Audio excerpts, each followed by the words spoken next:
Santa Casa e você. Apoio. Anjo Corpore, Instituto de Medicina Cardiovascular. Pasteur, Medicina Diagnóstica. Crismed, compromisso com a saúde. APO, assistência personalizada odontológica. Unilaser, oftalmologia com reconhecimento nacional e internacional. Early Kids Healthcare, protegemos vidas vulneráveis.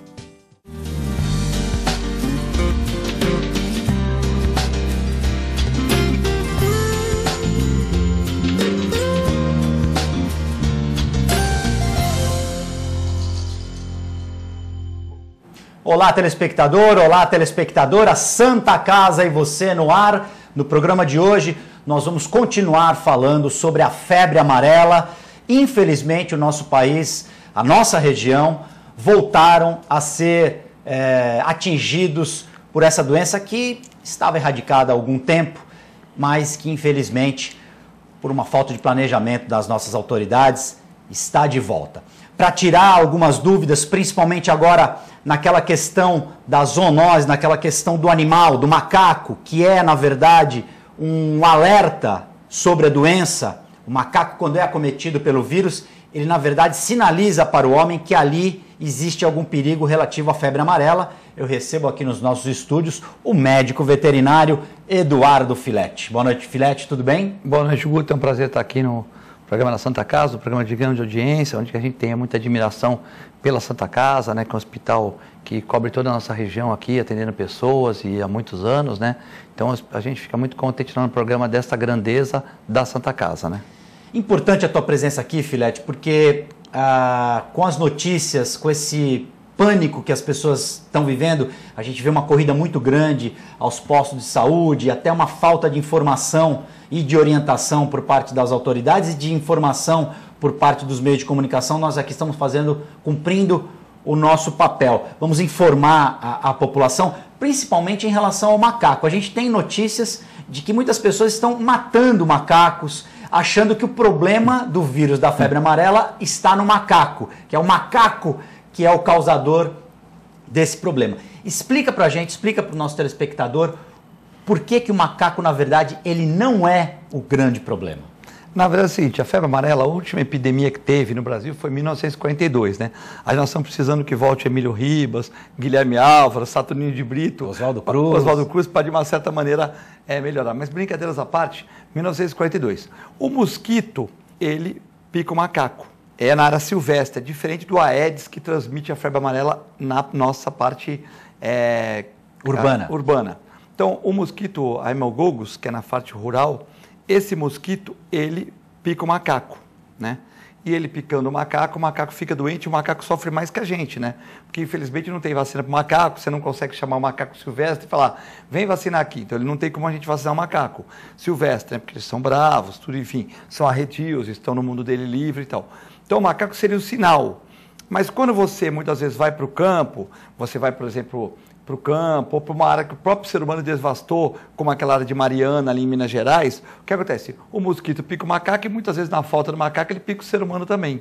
Então, na verdade, o grande problema é a pessoa que vem com a doença de uma área urbana de uma área rural para uma área urbana.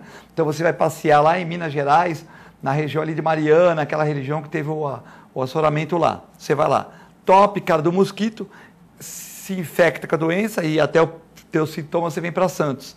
E aqui o Aedes, que tem muita variedade, muita quantidade, ele te pica e pica outra pessoa. Então tá aí a febre amarela sendo dissipada. Mas só que assim, é muito difícil de dar o ciclo urbano, né? Lógico, teria que ser seria lamentável para o Brasil, né? O ciclo rural já é mais simples. Você veja bem, em Sorocaba nós temos um caso de chikungunya, agora esse ano. Nós temos um caso de dengue detectado, um caso de zika na suspeita, alguns casos de dengue suspeita, e não temos nenhum de febre amarela. Ou seja, agora tem regiões que morreu um macaco, como em São Paulo morreu um macaco no zoológico, interditaram o zoológico hoje, o Simba Safari, enfim, mas eles também são perto de áreas meio rurais, né? São mais perto do Parque do Estado, né? Isso, o Parque do Estado, exatamente. Então o zoológico foi fechado. Só que foram fazer a necrópsia no macaco e não tinha morrido de febre amarela. Morreu porque às vezes morre. Como você pegar a necrologia do jornal, tem gente que morre, gente que nasce em outra coluna, a coluna social está festejando os nascimentos, os hospitais põem lá quem nasceu naquela semana e tal, e tem na necrologia as pessoas que morrem também. Então não é que a pessoa morreu, tem que ser febre amarela. Mas logicamente que esta corrida para a vacina, né, já é uma coisa meio polêmica, porque o cara mora na Paulista, ele trabalha na Alameda Santos. Qual a chance de ele pegar a febre amarela? Mínima, porque não existe. O Aedes só consegue andar no máximo 500 metros. Então não tem como o Aedes sair lá do zoológico, que também não está tendo, mas lá de uma área rural de São Paulo, numa periferia, para vir picar o cara na Paulista, né?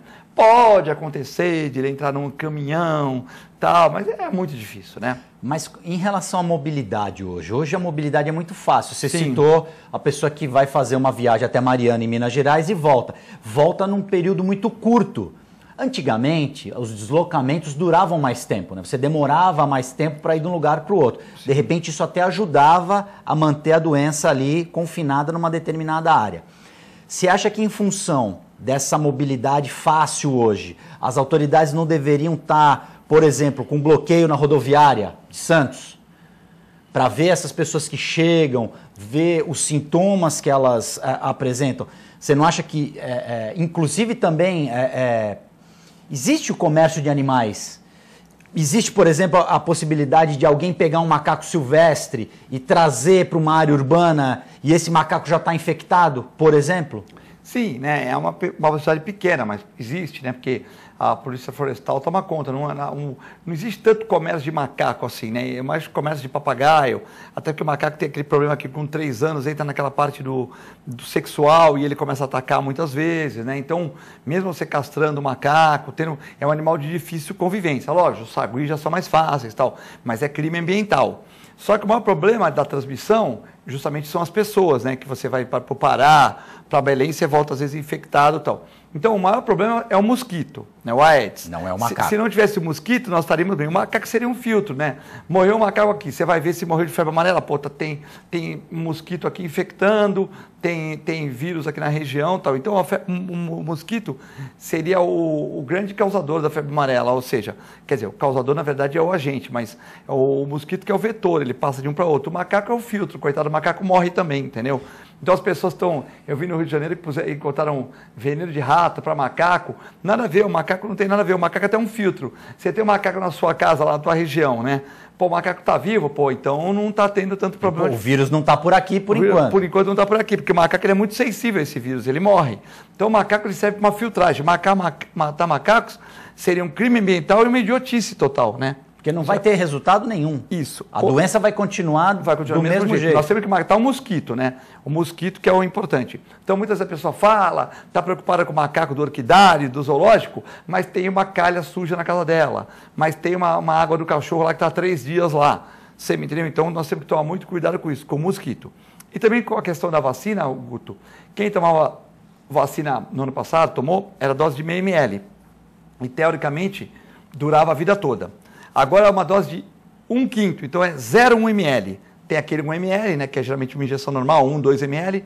1 ml era 0,5 ml. Agora é 0,1 ml. Então é 5 vezes a dose, 1/5 da dose. Que dizem que promove uma reação vacinal, uma perpetuação de defesa por uns 6 a 8 anos, né? Porque vai passar essa época agora. Só que assim, lembrando que a vacina é vírus vivo também, né? Por isso que o Ministério da Saúde, ele pede para não vacinar para as pessoas de mais de 60 anos, a idade de ouro, tomar alguns cuidados, pegar isso no seu médico, fazer um preventivo, e também os bebezinhos. Por quê? Já que nós não estamos em área rural, já que não existe surto aqui na nossa cidade, essa corrida, essa loucura, não há necessidade. Por quê? Porque se a pessoa tem mais de 60 anos, ela pode estar com uma hipertensão, uma diabetes, pode estar com uma imunoresistência, uma baixa de resistência do organismo. Quando vai tomar vacina, a vacina é de vírus vivo. Então ela dá uma reação muito maior que vírus mortos. Eu vou dar um exemplo para você fácil. Uma vacina de raiva que se aplica no veterinário, ela é uma vacina de vírus, geralmente vírus morto. Então não tem reação nenhuma, no máximo o cachorro fica com um soninho e tal. A vacina da prefeitura de raiva, ela é vírus vivo. Então, geralmente dá mais reação. Depois de campanha, as pessoas ligam: doutor, eu vacinei aqui na prefeitura, meu cachorro está com febre, meu cachorro está caído e tal. Porque é vírus vivo. Poxa, então a prefeitura é tudo ruim, a clínica é tudo bom? Não. A vacina de vírus morto, ela promove, ela agride menos o organismo, então a imunidade também é menor. Ou seja, o cachorro toma vacina de raiva, vírus morto, ele vai promover uma imunidade de 1 ano e 2 meses e tal. Por quê? Porque a vacina de vírus morto não mexe tanto com a estrutura do organismo, então não produz tantos anticorpos. Quando você joga o vírus vivo modificado, você tem uma reação do organismo muito maior, que provoca mais febre, pode provocar dores, pode provocar cansaço, mas ao mesmo tempo você tem uma reação imunológica muito maior e o teu organismo vai ficar mais preocupado, vai produzir mais anticorpos, porque ele vai entender que aquilo é vivo, então ele vai, vamos para cima, então ele vai produzir mais defesa, produzindo mais defesa vai durar mais tempo, mas a reação é maior. Como essa vacina de febre amarela é vírus vivo, modificado, você tem que tomar cuidado com os extremos. Os bebezinhos e as pessoas de mais idade. Porque às vezes a pessoa pode estar lá, por exemplo, com uma pressão alta, seguida de uma depressão, uma coisa assim. Toma aquela vacina e dá um choque imunológico e a pessoa pode ter uma reação adversa, porque é uma vacina de vírus vivo. Por isso que você fala, tomei vacina hoje, vou ficar 8 anos sem tomar. Tomei vacina de meio ml, quando dava antigamente, a vida toda estou vacinada. Por quê? Porque promove um choque orgânico, uma reação imunológica de produzir mais anticorpos, porque é um vírus vivo. Então o teu organismo fala, puxa, eu vou morrer aqui com esse vírus. Vai todo mundo na defesa. Como fica todo mundo na defesa, todo mundo pega aquele código genético e fica protegido pela vida toda, porque o organismo vai se defender a vida toda. Como a dose é fracionada, é 0,1 ml na emergência, para poder vacinar todo mundo, vai imunizar por 6 a 7, 8 anos. Mas aí quando normalizar a situação, você vai no posto de saúde lá com calma, daqui a 1, 2 anos, daqui a 5 anos, quer tomar o reforço aqui, já vai ser meio ml novamente, e aí você nunca mais vai tomar. Então essas pessoas que vão tomar dose fracionada, elas vão ter que fazer um booster, um reforço, daqui uns 5, 6 anos, para que possa, de uma certa maneira, ter uma reação para a vida toda. Santa Casa e você vai fazer um rápido intervalo, nós voltamos em instantes.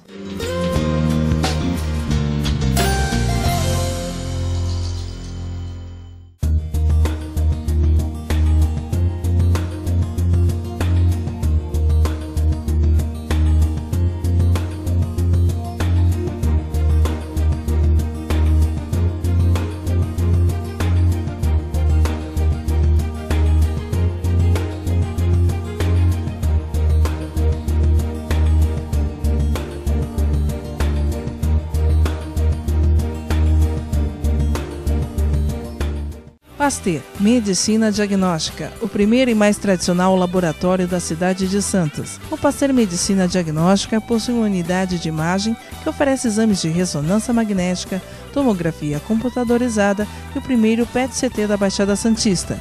Disponibilizamos serviços de coleta móvel, medicina ocupacional e um serviço exclusivo de drive-thru coleta, distribuídas em Santos, São Vicente, Praia Grande, Cubatão e Guarujá.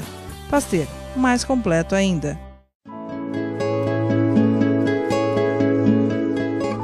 A Crismed Comercial Hospitalar orgulha-se de ser considerada uma referência no ramo médico hospitalar, atuando há mais de 20 anos no mercado, com comprometimento, competência e excelência no atendimento aos clientes. Crismed, compromisso com a saúde. Rua São Paulo, número 13, Vila Belmiro, Santos. Acesse o site www.crismed.com.br. APO Planos Odontológicos Empresariais, cuidando da saúde bucal de seus funcionários, com mais de 200 dentistas credenciados e cobertura em todo o território nacional. Central de atendimento exclusiva, planos extensivos à família, controle de qualidade permanente e liberação online de vários procedimentos. Faça como as grandes empresas da região e contrate o plano de saúde empresarial da APO. Atendemos empresas a partir de 3 funcionários. Em Santos, ligue 2104-4000 ou acesse apoodonto.com.br.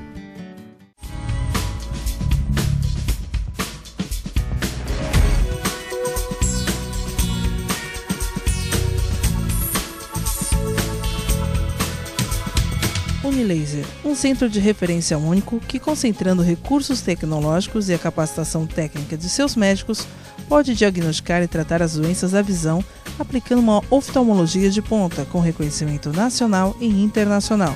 Unilaser, unidade oftalmológica de laser. A vida é vulnerável. Por isso protegemos uns aos outros. Proteger é nosso instinto. A vida precisa de cuidados. Cuidados que começam na infância. Alguém para compreender suas necessidades. Para te apoiar mesmo quando o desafio é grande. Todos precisamos de auxílio em algum momento. Alguém para trazer conforto e demonstrar comprometimento com você a qualquer hora ou lugar. Air Liquide Healthcare. Protegemos vidas vulneráveis. Doar sangue é um ato de solidariedade, cidadania e amor. Faça parte dessa ideia. Seja você também um doador. Doe sangue. Dê um presente de vida a quem necessita. Apoio TV Com.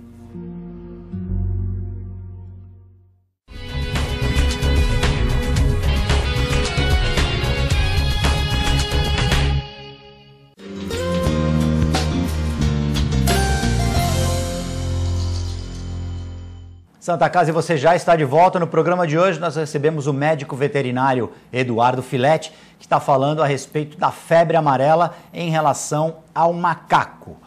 Filete, no primeiro bloco você citou a tragédia lá de Mariana, em Minas Gerais. Eu queria que você explicasse melhor para o nosso telespectador, porque muita gente não entende a relação do desastre em Mariana com o aumento dos casos de febre amarela. Existe um equilíbrio da área urbana com a área rural, né? Estavam os mosquitos urbanos, que são esses mosquitos que não são Aedes, lá na área urbana. Quando você ia na área rural e a área urbana estava normal. Quando você devasta uma área rural muito grande, o que acontece? Você matou matas, destruiu rios, destruiu o habitat deles. Eles não tendo habitat, eles não vão ficar naquele lamaçal sem vida. Eles vão para a área urbana. Então eles saem da área rural e vão para a urbana. Então a gente começou a ter focos de dengue, de chikungunya, de zika nessa região, e depois febre amarela, ou seja, eles ficaram sem macacos para infectar, eles ficam sem os tal, vão infectar o ser humano direto. Então existe quando existe um desequilíbrio ecológico, os animais, por exemplo, vamos dar um exemplo aqui, lógico, um exemplo bem menor, começaram a aparecer animais silvestres nas casas do Morro da Nova Sintra, não é isso? Sim. Por que aconteceu? Santa Terezinha também. O cara acordava lá com um macaco, com uma cobra. Por que aconteceu isso? Porque quando aquela área de invasão perto da antena, lá das antenas de rádio e TV, foi invadida, eles acabaram um pouco com aquela mata atlântica que ainda existia ali. Porque tem um morro, né? Mas tem uma área de preservação ambiental, que você tem... O cara fala, eu sou dono daquele terreno na Nova Sintra, então por que você não constrói lá? Porque não pode construir. Mas eu estou brigando na justiça. Você está brigando, mas não pode construir hoje. Aí o cara vai lá, o cara monta 50 barracos lá, devasta aquela área.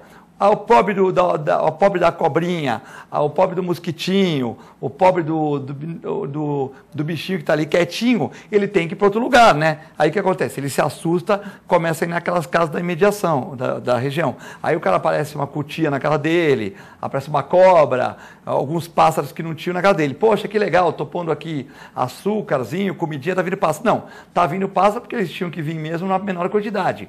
Como você devastou a área do morro, eles foram para as casas. Não tem como ele falar, olha, eu ligar para o prefeito da cidade e falar, estão devastando aqui, o senhor está fingindo que não está vendo, ou não está vendo mesmo, eu quero ir para outro lugar. Você me leva para Peruíbe? O senhor me leva para Itanhaém? Mas não tem como. Você me leva para Serra do Mar? Não tem como. Então o bichinho fica lá e fala, pô, o que eu vou fazer aqui? Estão me vendo aqui, vão me comer. Ele vai para outro canto. Aí esse outro canto também é habitado, ele entra dentro de uma casa e tal. Então os moradores estavam assustados ali naquela região da divisa, Santos e São Vicente, que estavam aparecendo muitos animais. Mas lógico, eles devastam a área dos animais, o que o animal vai fazer? O animal tem que pedir passagem e vir para a área urbana, né? É um instinto de sobrevivência. Sim, de sobrevivência. Ele vai atrás de comida, que mataram a comida que ele tinha lá. Então o que acontece? Onde que ele vai beber água?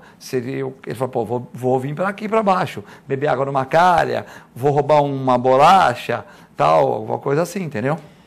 A gente vive em Santos, particularmente, numa área bem urbana. Mas nós temos, na área continental de Santos, uma área com bastante mata, com bastante vegetação.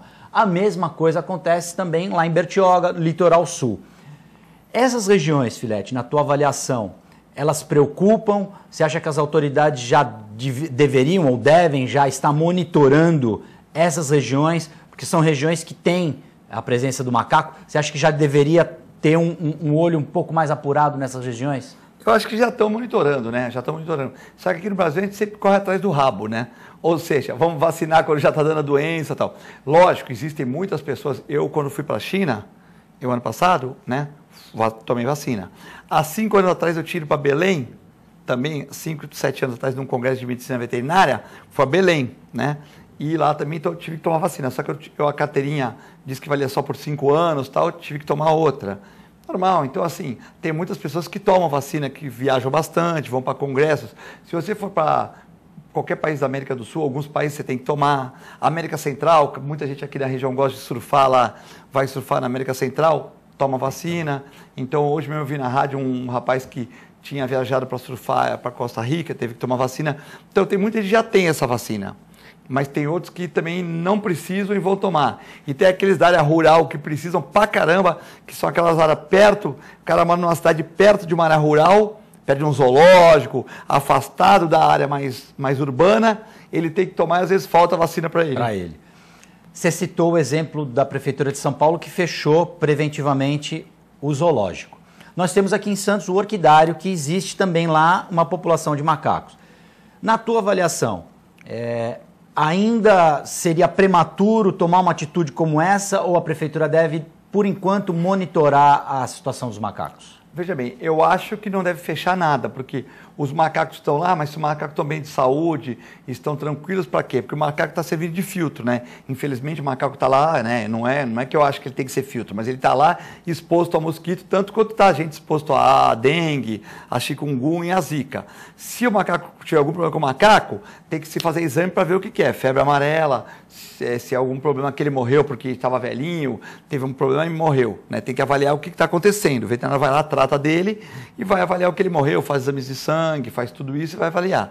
Então, eu acho que não tem que fechar nada, até porque nós estamos numa área, tirando, logicamente, a área continental de Santos, Caruaru, enfim, Monte Cabrão, aquela região lá, tirando aquela região que é uma região boa, que deve ser aproveitada futuramente para expandir a cidade, já que nós estamos numa ilha, tirando aquela região, acho que não tem muito perigo aqui na cidade de ter um surto da doença, né? Porque é uma área é uma área urbana, desde 42 não existe esse problema, e também nós não estamos vendo muitos focos aqui na nossa região, né? Por exemplo, não tem nenhum foco aqui na região, local que esteja 2, 3 para doença e tal, nós não temos isso, né? Aí, a gente infelizmente está chegando ao final do programa, eu queria saber a tua opinião.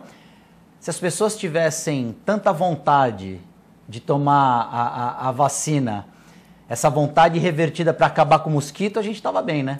Sim, não depende também só do poder público, nem só da população, né? Nós temos algumas áreas na região, alguns canais que têm água impactada também, que isso é ruim. Nós temos que cuidar também das coisas que a população não vê, que são o nosso esgoto, o nosso leito, embaixo do nosso leito carroçável, né? Que muitas vezes as prefeituras colaboram, mas muitas vezes a gente não tem como ver, né? Essa questão, só agora com os drones talvez melhorem, com essa questão de você também as pessoas tomarem ciência das regiões e tal. Mas acho que tudo depende da transparência, né? O gestor, ele tem que falar, hoje eu vou no bairro do Catiapuã, em São Vicente, vou fazer todos os bueiros. Hoje eu vou no bairro do Quietude, na Praia Grande, vou cuidar dos bueiros de lá. Acho que o gestor é uma coisa importante. Muito gestor público, na minha opinião, ele quer fazer ponte, construir arranha-céu, não é nada disso.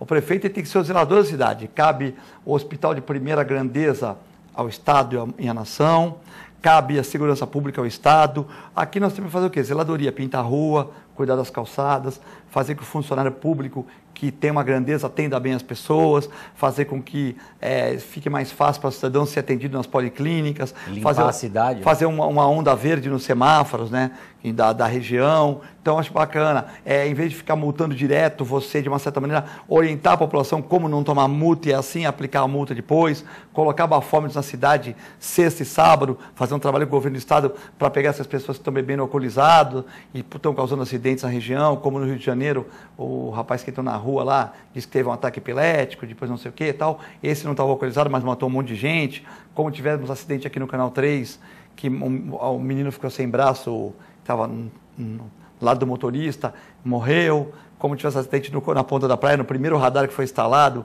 onde o rapaz com áudio em alta velocidade matou 2 meninas, enfim. Então, eu acredito que o gestor público tem que cuidar do quê? Das zeladorias das cidades. Zeladoria o que é? Bueiro, canal, rua, varrição. Prevenção, né? Escola, creches, não é isso? Prevenção, né? Então, acho que muitos gestores do Brasil, eles se preocupam na alçada que não é dele, né? Como o prefeito de Porto Alegre, queria chamar o exército para a cidade dele no dia 24. Mas não é o prefeito que tem que fazer isso é o governador. Então as pessoas querem, de uma certa maneira, subir um pouquinho mais do que a alçada deles, né? Isso acho que é o problema. Infelizmente, o nosso tempo acabou. Eduardo Filetti, queria agradecer demais a sua presença aqui. Foi muito esclarecedora a sua entrevista. O macaco não é o problema, gente. O problema é o mosquito. Santa Casa e você fica por aqui. Nós voltamos na próxima edição.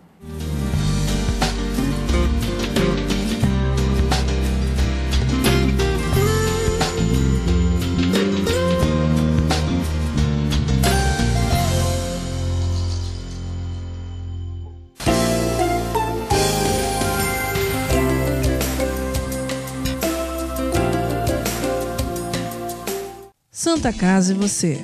Apoio. Anjo Corpore, Instituto de Medicina Cardiovascular. Pasteur, Medicina Diagnóstica. Crismed, compromisso com a saúde. APO, assistência personalizada odontológica. Unilaser, oftalmologia com reconhecimento nacional e internacional. Early Kids Healthcare, protegemos vidas vulneráveis.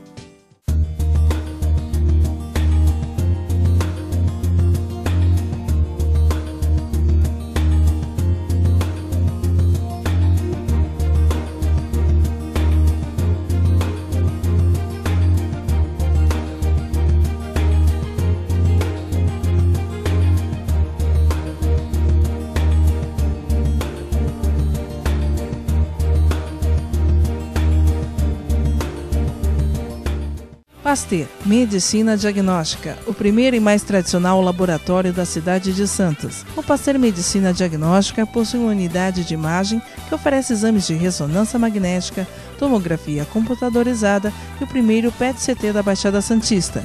Disponibilizamos serviços de coleta móvel, medicina ocupacional e um serviço exclusivo de drive-thru coleta, distribuídas em Santos, São Vicente, Praia Grande, Cubatão e Guarujá. Pasteur, mais completo ainda. A Crismed Comercial Hospitalar orgulha-se de ser considerada uma referência no ramo médico hospitalar, atuando há mais de 20 anos no mercado, com comprometimento, competência e excelência no atendimento aos clientes.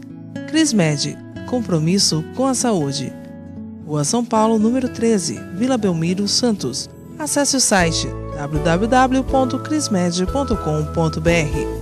APO Planos Odontológicos Empresariais, cuidando da saúde bucal de seus funcionários, com mais de 200 dentistas credenciados e cobertura em todo o território nacional. Central de atendimento exclusiva, planos extensivos à família, controle de qualidade permanente e liberação online de vários procedimentos. Faça como as grandes empresas da região e contrate o plano de saúde empresarial da APO. Atendemos empresas a partir de 3 funcionários. Em Santos, ligue 2104-4000 ou acesse apoodonto.com.br.